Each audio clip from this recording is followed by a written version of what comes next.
هاي اخواتي، تحياتي لكم من قناتي. للي كل بيعرف هاي وكلياتنا تعذبنا وعم نتعب ونتعب شو عم نتعب ما بعرف. المهم يلي حابب نحكيه اليوم انه فيديو المانيا كلكم عم تستنوه. فيديو المانيا طلع، يعني انتم ما بتتخيلوا كم فيديو صورنا فيه، طلع 137 فيديو. هذا كله راح يصير فيديو واحد. واليوم الحمد لله لبين ما وصلنا للشركه لحسنا نبعث الملفات الضخمه كثير، لانه بعثناهم من كذا ملف لكذا ملف. حابب احكي لكم شغله، شلون بتصير صنع الفيديوهات، شلون بنشتغل عليها، شو الشيء اللي بنساويه لحتى نصور كل هالفلوجات هي.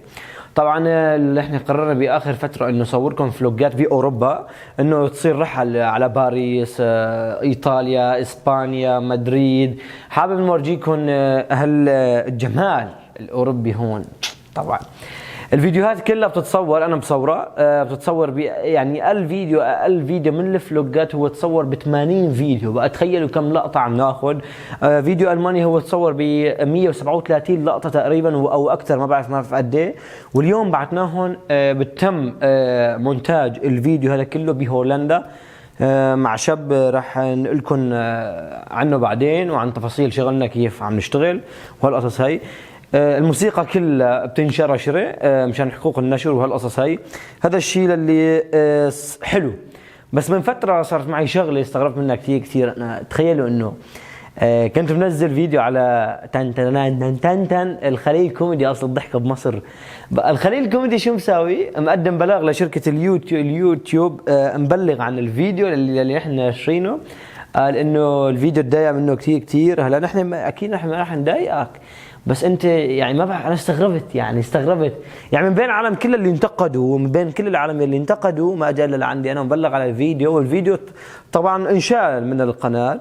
بس الشيء اللي حابب احكيه انه نحن كل ما ضغطنا لايك اكثر وصار فيو اكثر وكومنت اكثر، التبليغ هذا بنشال. هي حقوق النشر مهمة كثير، بس مو لهالدرجة يا خليل الكوميدي، يرحم جدتك السابع عشر.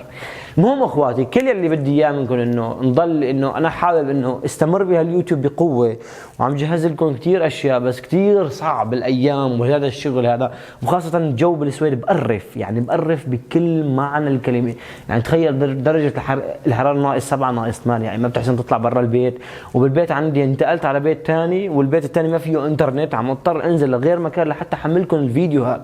تخيلوا قديش عم نتعب، مش قادر عم نتعذب بس مشان اليوتيوب. وانت اخر شيء بيجيك الفيديو هيك على تجهز على المرتاح، بس تحط له لايك وهيك شوفوا، بس يعني ابتسم اضحك، سوي لك شغله رقص ما شو. انا رايد اتشكركم. طبعا في نسب مشاهدات عاليه وملحوظه على اليوتيوب، ومشان درع اليوتيوب الفضه قدمت عليه وكل شيء. بعثوا لي رساله شركه اليوتيوب وراح يوصل خلال الاسبوع القادم، لازم يكون عندي. وانا راح اول ما يوصلني درع اليوتيوب كتبت عليه اسمي، على اسم القناه، راح فورا صور لكم اياه. وانا مشتهي قصه بالنص، ما بدي اياه، انا مشتهي قصه بالنص، بدي اشوف جواته بس. وهذا لهون حابب احكي معكم اليوم. حبيت هيك نتسلى شوي، لانه كثير منهم عم بيقولوا لي وينك وين غاطس. انا حبيت اقول لكم انه انا هون. تحياتي لكم كلكم اخواتي، بتمنى منكم تحطوا لايك كومنت وسبسكرايبر.